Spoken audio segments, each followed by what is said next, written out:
Continuamos con la jornada. Ahora va a hablar el arquitecto Guillermo Durán. Guillermo Durán es uno de los profesores de arquitectura sustentable de la Fundación Energizar. Y particularmente, si bien la Fundación Energizar trata temas de energías renovables, creemos que la arquitectura sustentable es la forma de involucrar posiblemente la mayor parte de las energías renovables y otros conceptos de sustentabilidad que es muy importante empezar a fomentar.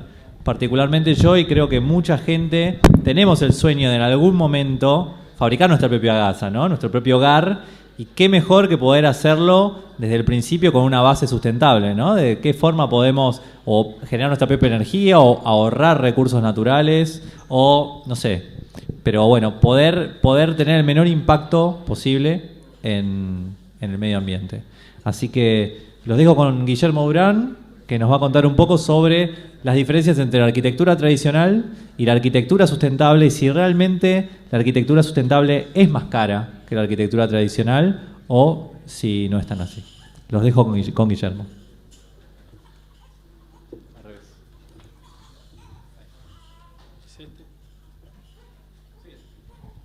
Bueno, buenas tardes a todos. Gracias por compartir este espacio. Como bien decía Diego, para nosotros la Fundación es algo muy lindo, es un lugar que queremos mucho, que agradecemos que puedan compartir este tiempo, que destinen este tiempo a venir acá, a compartir estas ideas. Nosotros amamos estos valores, la verdad que nos genera mucha pasión, por eso también es un placer y es un gusto poder compartirlo con ustedes. Y en esta mínima presentación que hizo Diego sobre la temática de ahora, está bueno empezar con algo que seguramente ya sabemos, pero es la definición de lo que es la arquitectura sustentable, o por lo menos la definición más reconocida, que tiene que ver con que la arquitectura tiene que construirse optimizando los recursos naturales, minimizando el impacto del medio ambiente y también esto que ya conocemos de garantizar las posibilidades de las próximas generaciones a futuro. Y en ese caso, y teniendo esa visión, sobre todo con el tema de los recursos naturales, en la Argentina tenemos una oportunidad muy buena. La verdad que es una oportunidad para aprovechar, cosa que hace que nosotros, esta generación que somos los responsables en administrar los recursos en estos tiempos, tenemos un desafío, la verdad que bastante lindo, porque la Argentina tiene muchos recursos naturales y también algo que tiene es una gran cantidad de climas. La Argentina es uno de los países en el mundo que mayor variedad de climas tiene por su desarrollo norte a sur. Por ejemplo, Brasil tiene más desarrollo norte a sur que la Argentina, pero como le pasa al Ecuador en el medio, es un clima simétrico. Chile tiene más desarrollo de norte a sur, pero al ser angostito no tiene la variación de climas que tenemos nosotros. Por eso, a la hora de pensar la arquitectura en nuestro país en relación a la sustentabilidad de los recursos naturales, es esencial pensar al principio lo que es la arquitectura bioclimática o la relación entre clima y arquitectura, que es esto de interpretar la variación que tenemos de climas y hacer que esas condiciones, sea viento, precipitaciones, humedades, temperaturas, nos jueguen a favor y no en contra. Hablábamos recién de las posibilidades que teníamos de recursos naturales en nuestro país. Vemos que en el tema de energía eólica, el primer gráfico a la izquierda de arriba, en una degradé de rojos azules, vemos la Patagonia nuestra, como tiene un gran potencial en este tipo de energía. El gráfico de arriba a la derecha es la energía mareomotriz, también nos posiciona muy bien en relación al mundo. Abajo a la izquierda, la energía solar. En el noroeste de nuestro país hay uno de los puntos de mayor radiación solar que hay en todo el mundo. Y también en temas de agua somos un país bastante rico. Por eso estos breves esquemas refuerzan esta idea de que nuestro desafío es bastante grande. Y esto de pensar la arquitectura en relación al clima, una de las principales características que hay que considerar es el tema del sol. La arquitectura desde la historia de la humanidad, de que el hombre empezó a hacer su primera casa, una de las cosas que ha tenido que enfrentarse o que ha tenido que resolver es el sol. El sol es algo que en climas de baja temperatura nos sirve y nos es muy útil para calefaccionar. por medio de distintos sistemas, además de las energías renovables. Y también en los sistemas muy cálidos va a ser importante protegernos del sol para no sobrecalentar nuestras construcciones. Y a partir de ahí, por ejemplo, a la derecha vemos el caso de las leñas. Ahí en el Google Earth se ve arriba la disposición de los edificios. Y es un caso interesante donde uno ve de manera sencilla cómo ese edificio está orientado directamente al sol. No solo orientado al sol, sino que su fachada está inclinada, porque cuanto más perpendicular son los rayos solares a nuestra construcción o a nuestra ventana, mayor radiación va a entrar. Entonces, la idea de conocer el sol, dónde está y poder conocer qué tipo de orientaciones o cómo tenemos que enfrentar al sol dependiendo de cada clima es esencial, y justamente eso no requiere mayor dinero, sino simplemente más conocimiento. Que eso es lo bello de la sustentabilidad. En esto que decimos de qué tan factible es la sustentabilidad, la buena noticia es que hay un montón de ideas, hay un montón de cosas para hacer que ganamos todos, que no se necesita más dinero, sino se necesitan mejores ideas. O se necesita conocer, entre otras cosas, cómo funciona o dominar algunos principios de la física para poder incorporarlos a la arquitectura. Un buen ejemplo de eso es el muro TROM. El muro TROM es un sistema de muros que, explicando sintéticamente lo que hace, aprovecha la energía del sol, la potencia y sirve para calefaccionar espacios interiores. ¿Cómo lo hace? En el gráfico de arriba vemos un muro bastante sencillito que va a tener un vidrio, como se ve en la foto de abajo. Es un vidrio que atrás tiene una pared negra. Ahí que se genera una suerte de efecto invernadero, donde se va a recalentar el aire que está entre el vidrio de esa pared negra, sobre todo potenciado porque la pared es negra y también está construido con materiales de masa térmica. El aire caliente sube, principio básico de la física, y en el muro vemos que arriba de todo tiene como un pasaje para el interior de la construcción, donde por ahí va a entrar el aire caliente, y en la puertita de abajo lo que va a hacer es el aire más frío de los estratos inferiores del espacio interior va a entrar al muro TROM.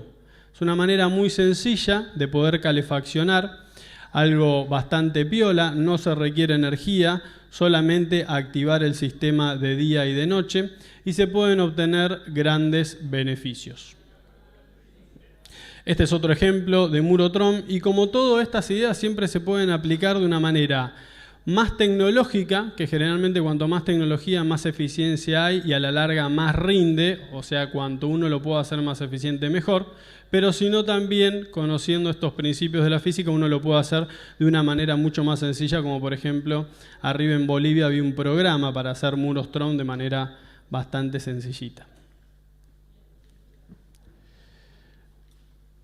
Bueno, otra de las estrategias que seguramente se va a ver bastante en la jornada es el tema de calentar el agua con el sol.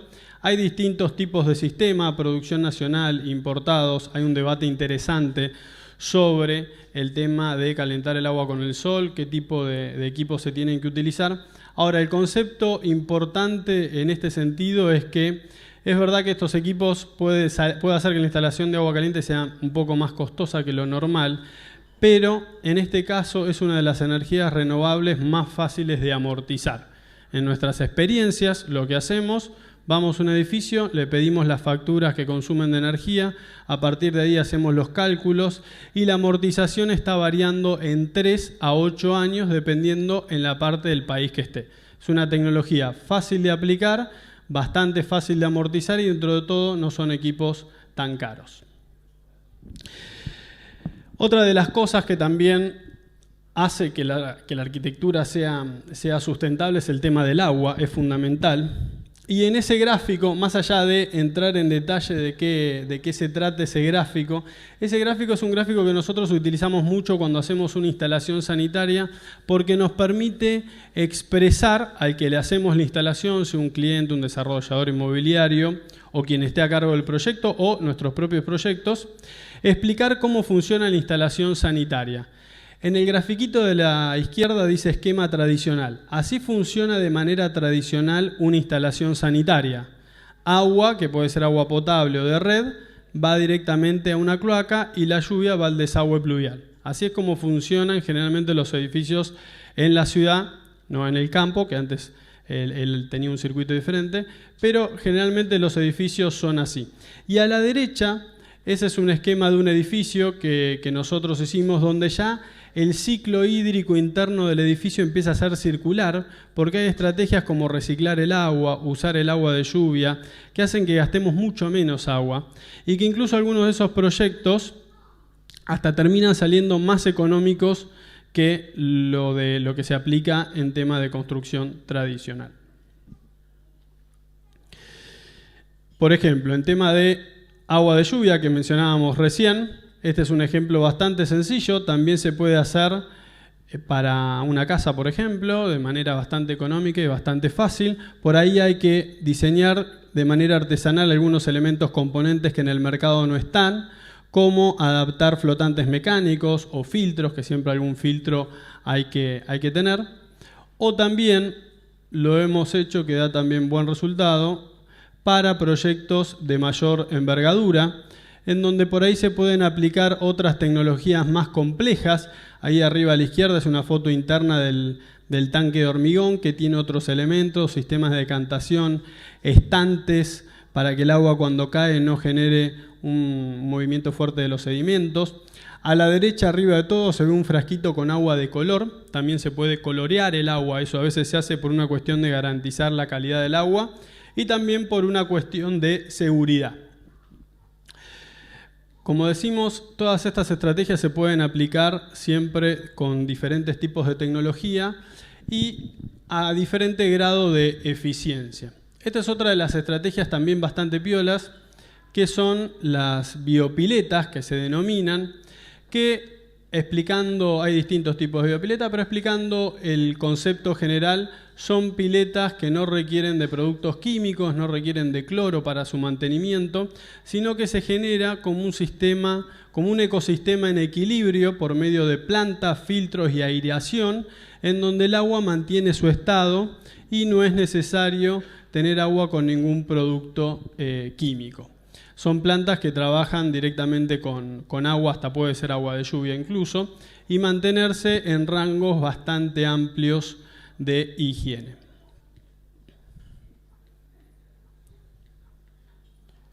Bueno, a ver si se decide a pasar. Ahí va. Otra de las estrategias también que tienen un buen justificativo, sobre todo en marcos más rurales, es el tema de lo que son las plantas de tratamientos naturales. ¿Qué son las plantas de tratamientos naturales?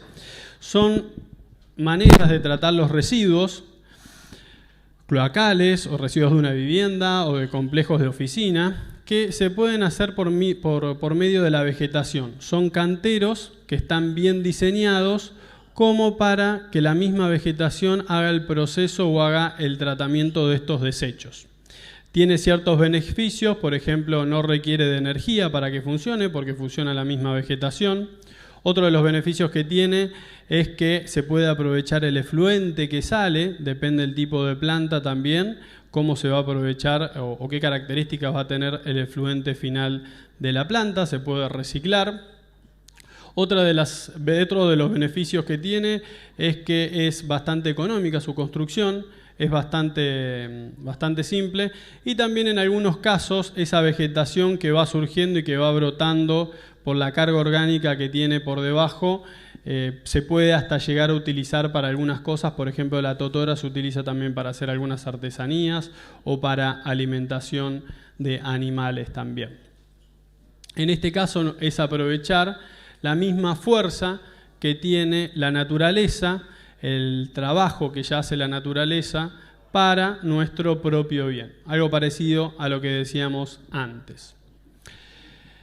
Otra de las estrategias también que encontramos bastante sustentable y que estamos aplicando cada vez más, sobre todo también para marcos rurales y marcos donde uno tiene la biomasa bastante accesible, son las chimeneas rusas o estufas de alto rendimiento, también se denominan, que tienen muy buenas ventajas. Por ejemplo, la principal ventaja es que tiene una gran capacidad de calefacción y también de generar agua caliente. Como para que tengan una idea, una chimenea tradicional se dice que aprovecha el 15% de la capacidad calórica de un leño, cuando un sistema de chimeneas rusas puede llegar a aprovechar un 80% de la misma capacidad calórica de un leño. Tiene una eficiencia mucho mayor a una chimenea natural, a una chimenea común. ¿Y por qué tiene mucho más eficiencia? Porque una de las características principales que tiene dos. Una es que está construido con materiales de masa térmica o memoria térmica que pueden absorber y almacenar la energía y el calor. Y otra, que es la estrategia más importante, como se ve en el gráfico del medio de abajo, están diseñadas para que el humo, en vez de salir rápido, como cualquier chimenea o parrilla, el tema del tiraje está diseñado para que eso salga rápido, acá está justamente diseñado para que el humo pase por esos laberintos y deje el calor en toda esta masa térmica con la que está construida nuestra chimenea rusa. A partir de ahí se logra una eficiencia bastante grande. Y también incluso adentro uno puede colocar serpentinas como para aprovechar ese mismo calor y calentar el agua, como decíamos antes. Las terrazas verdes, que una de las grandes ventajas que tiene las terrazas verdes es que a todos nos gusta. Vemos esta foto y todos decimos qué bueno poder tener esto en la casa de uno o en el edificio en el que uno trabaja. Está comprobado que el contacto con la naturaleza de las personas nos hace bien, nos hace sentir mejor, nos hace producir más incluso en nuestro trabajo, nos hace estar más distendidos. Por eso tiene como un impacto visual y de calidad de ambiente muy fuerte la terraza verde. Y podemos dividirlas en transitables y no transitables, depende del sustrato. Y la ventaja principal que tienen las terrazas verdes es el tema de disminuir el efecto isla de calor que se generan en las ciudades. De hecho, se habla de que esta va a ser una de las estrategias que más se va a aplicar con el correr del tiempo, porque está aumentando la población mundial y también está aumentando el porcentaje de población que va a las ciudades. Por eso las ciudades están teniendo un crecimiento bastante acelerado y el efecto isla de calor es un efecto que tiene un impacto muy fuerte. En verano se va a necesitar más energía para refrigerar, la concentración de materiales de masa térmica. Y en este caso las terrazas verdes proponen enfriar las ciudades, también generan cierta biodiversidad. Por eso la estrategia principal que tiene es la de disminuir el efecto isla de calor. Hay distintos sistemas de hacer terrazas verdes con algunos productos. Por ejemplo, estos son lo que se denominan hueveras, que se pone por debajo del sustrato para separar el pasto de lo que es la terraza y que haya como un drenar libre del agua, que el agua se escurra lo más rápido posible. Hay otros sistemas que utilizan, en vez de esas bandejas, piedras de distintos espesores, como para generar este efecto. Otra de las virtudes que se le dan a las terrazas verdes es el tema de ralentizar las tormentas, pero eso es un grado bastante menor.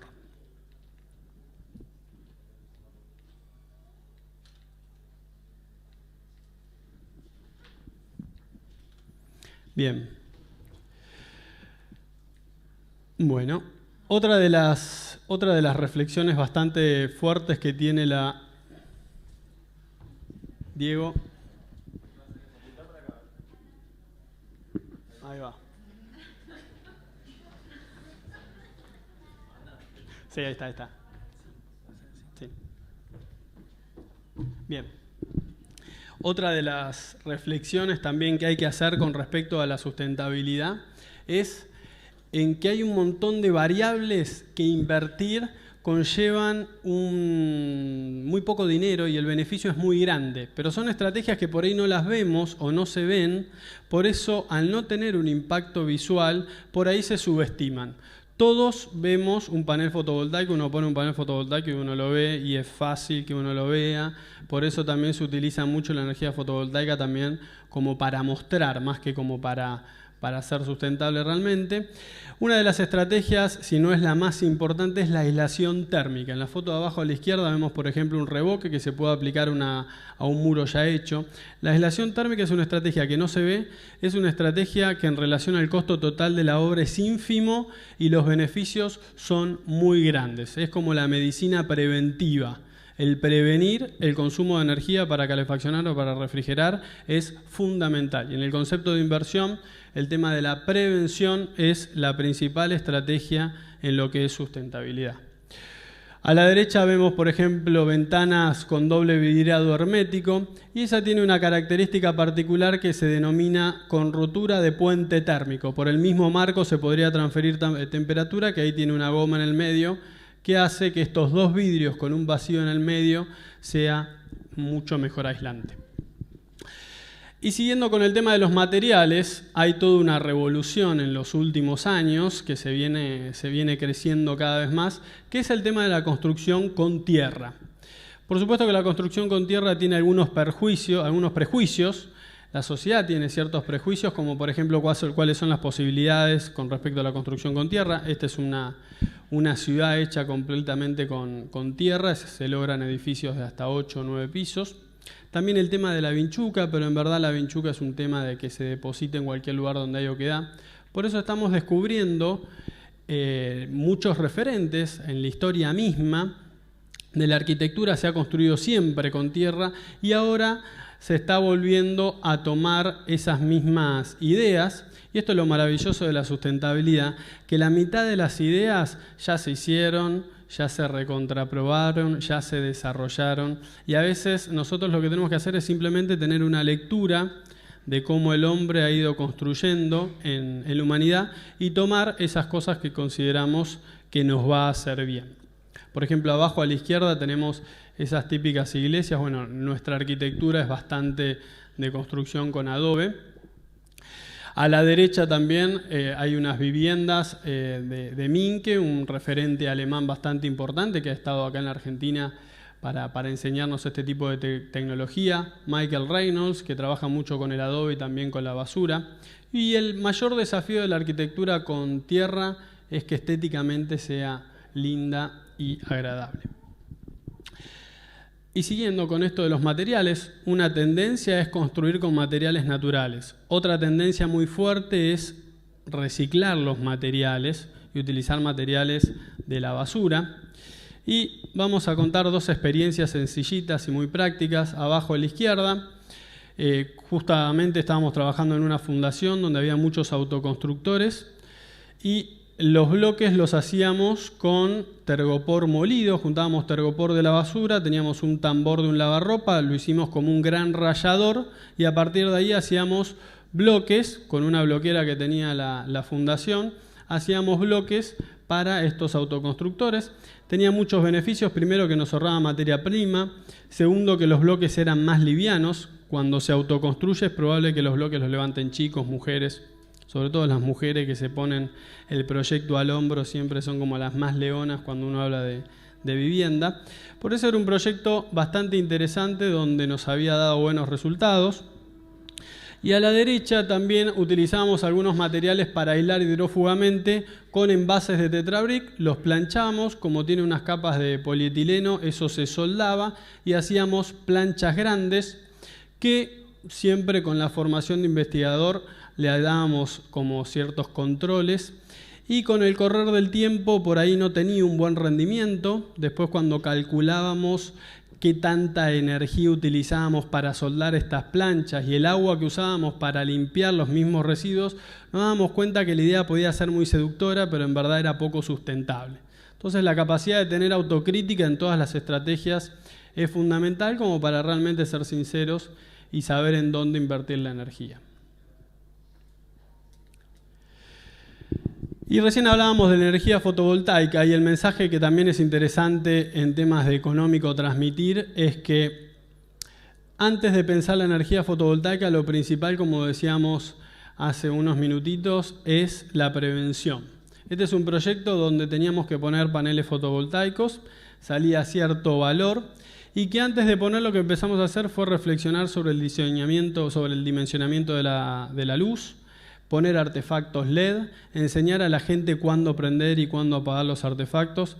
Y a partir de ese trabajo de prevención logramos que todo el proyecto salga la mitad de lo que iba a salir originariamente.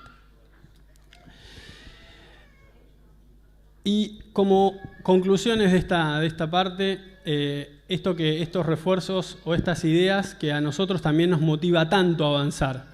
Por un lado, el concepto de inversión, por un lado, el tener el dominio de que todas las estrategias son buenas. Ahora, hay que elegir las mejores para cada caso nuestro, por eso hay que tener una lectura propia de nuestro edificio del clima. Y también esto de que está bueno animarse a incorporar esto. Las ideas de la sustentabilidad están mucho más cerca de lo que generalmente piensa la sociedad.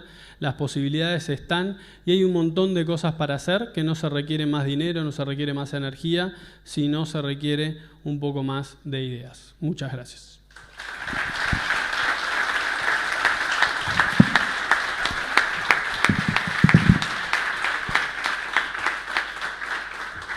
Muchas gracias, Guillermo. ¿Alguien tiene alguna consulta para Guillermo? Tenemos una acá abajo.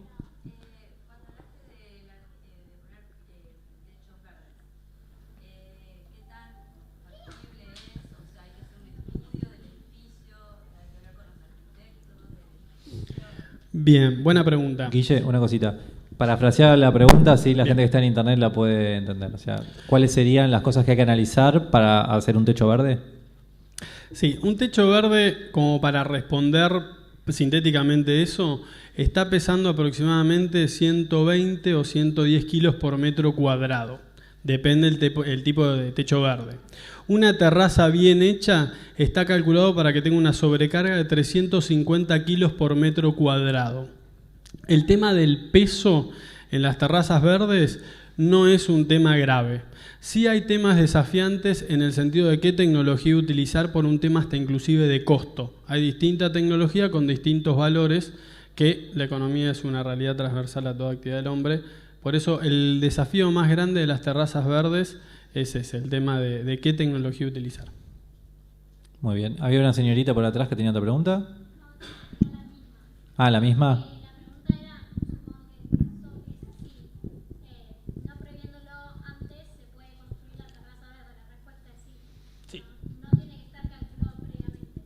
No, es interesante que antes de hacer una terraza verde uno chequee cómo es esa terraza. Yo comenté este caso como para demostrar que generalmente no hay ningún problema, porque incluso el que tiene un poco de dominio de estructuras puede darse cuenta cómo reforzar con elementos muy simples una estructura en caso de tener dudas y garantizarse que la terraza verde se pueda hacer.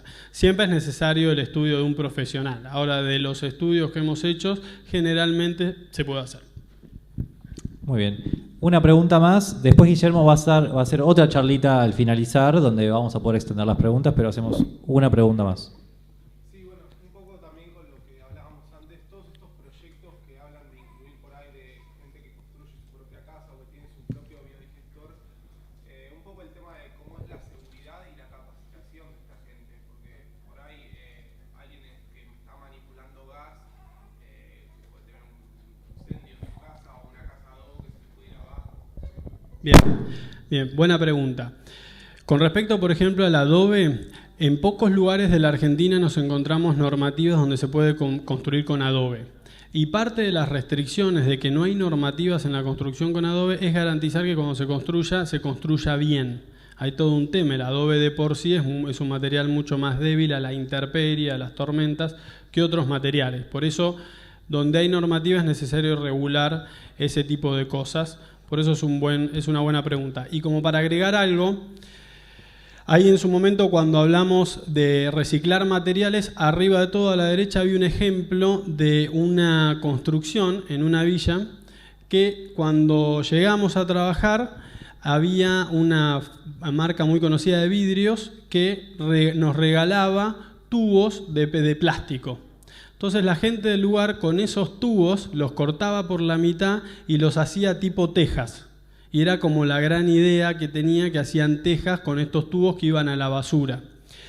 Y respondiendo a lo que vos decías, cuando yo llegué y vi eso, lo primero que hice fue prender fuego una teja de esas y mostrar cómo el plástico caía en forma de gotas de fuego.